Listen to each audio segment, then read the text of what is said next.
กราบพระพร้อมกันทางกายกราบกราบกราบเลยมีธรรมพ่อแม่ครูบาอาจารย์ครับหมดเราคำบูชาพระรัตนตรัยพร้อมกันครับอิมินาสักการะพุทธังอภิปูชยามะอิมินาสักการะธัมมังอภิปูชยามะอิมินาสักการะสังฆังอภิปูชยามะอะระหังสัมมาสัมพุทโธภะคะวาพุทธังภะคะวันตังอภิวาเทมิสวากขาโตภะคะวะตาธัมโมธัมมังนามัสสามิสุปฏิปันโนภะคะวะโตสาวกสังโฆสังฆังนามามิหังธัมมยังพุทธัสสะภะคะวะโตปุพพภาคณมะการัง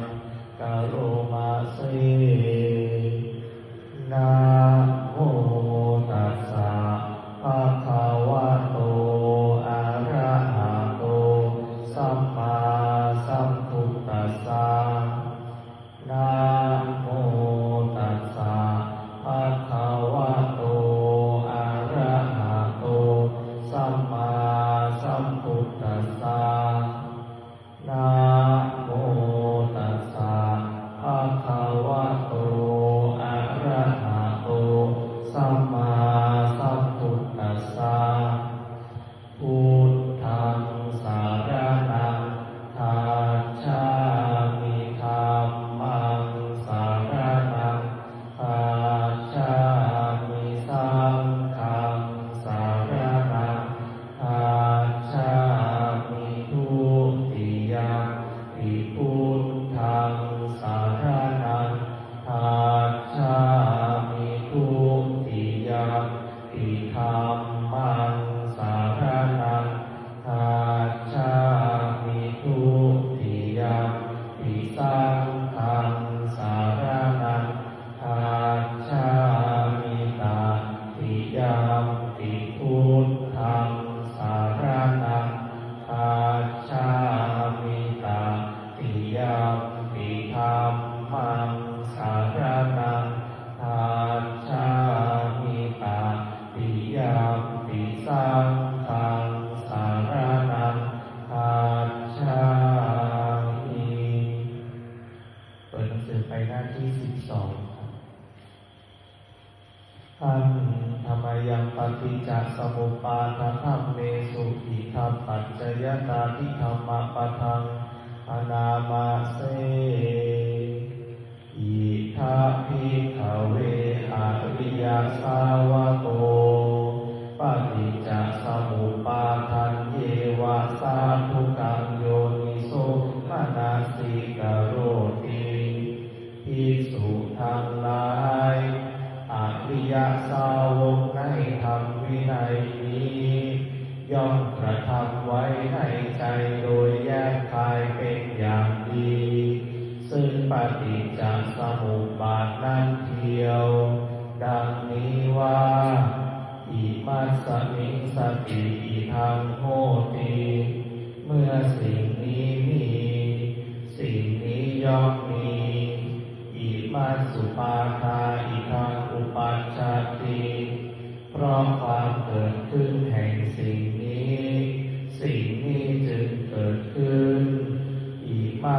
มิงอาสติอิทังนะโมติเมื่อสิ่งนี้ไม่มีสิ่งนี้ย่อมไม่มีอิมัสสะนิโรธาอิทังนิรุชฌาติเพราะความดับไปแห่งสิ่งนี้สิ่งนี้จึงดับไปยะทิทังได้แก่สิ่งเหล่านี้คืออวิชชาปัจจยาสังขาราเพราะมีอวิชชาเป็นปัจจัยจึงมีสังขารทั้งหลายสังขาราปัจจยาวิญญาณังเพราะมีสังขารเป็นปัจจัยจึงมีวิญญาณวิญญาณปัจจยานามรูปังเพราะมีวิญญาณเป็นปัจจัยจึงมีนามรูปนามรูปปัจจยาสลายตนะเพราะมีนามรูปเป็นปัจจัยจึงมีสลายตนะสลายตนะปัจจยาภัสโสเพราะมีสลายตนะเป็นปัจจัยจึงมีผัสสะผัสสะปัจจยาเวทนาเพราะมีผัสสะเป็นปัจจัยจึงมีเวทนาเวทนาปัจจยาตัณหาเพราะมีเวทนาเป็นปัจจัยจึงมีตัณหาตัณหาปัจจยาอุปาทานังเพราะมีตัณหาเป็นปัจจัยจึงมีอุปาทานอุปาทานาปัจจยาภาโวเพราะมีอุปาทานเป็นปัจจัยจึงมีภพภาวะปัจจยาชาติเพราะมีภพเป็นปัจจัยจึงมีชาติชาติปัจจยาชรามรณะโสกปริเทวะทุกขโทมนัส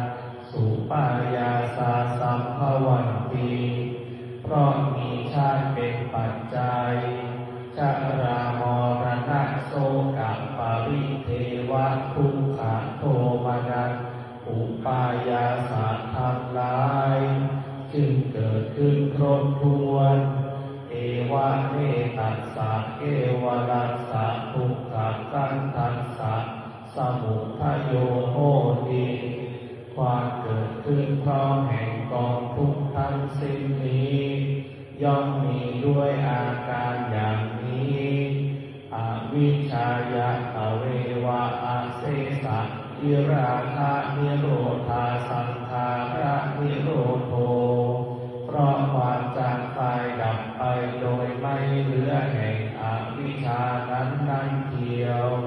จึงมีความดับแห่งสังขารสังขาระนิโรธาวิญญาณนิโรโธเพราะมีความดับแห่งสังขารจึงมีความดับแห่งวิญญาณวิญญาณนิโรธานามรูปะนิโรโธเพราะมีความดับแห่งวิญญาณจึงมีความดับแห่งนามรูปนามรูปะนิโรธาสลายตนะนิโรโธเพราะมีความดับแห่งนามรูปจึงมีความดับแห่งสลายตนะสลายตนะนิโรธาปัสสะนิโรโธเพราะมีความดับแห่งสลายตนะจึงมีความดับแห่งผัสสะผัสสะนิโรธาเวทนานิโรโธเพราะมีความดับแห่งผัสสะจึงมีความดับแห่งเวทนาเวทนานิโรธาตัณหานิโรโธเพราะมีความดับแห่งเวทนาจึงมีความดับแห่งตัณหาตัณหานิโรธาอุปาทานานิโรโธเพราะมีความดับแห่งตัณหาจึงมีความดับแห่งอุปาทาน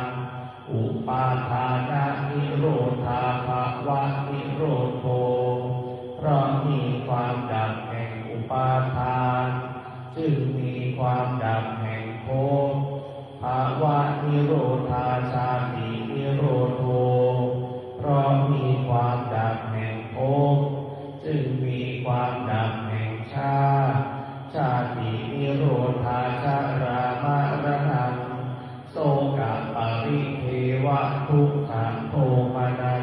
สุปายาสานิรุชชันติเพราะมีความดับแห่งชาตินั้นแลชรามรณะโสกปริเทวะทุกขโทมานัสอุปายาสะทั้งหลายจึงดับสิ้นเอวะเมตัสสะเกวลัสสะพุทธคันทัสสะนิโรโธโหติติความดับลงแห่งกองทุกข์ทั้งสิ้นนี้ย่อมมีด้วยอาการอย่างนี้ดังนี้สำหรับการสวดมนต์สาธยายธรรมช่วงเช้าไว้จะเป็นเท่านี้ลำดับต่อไปเราจะได้เป็นเรื่องบทเป็นการเดินจงกรม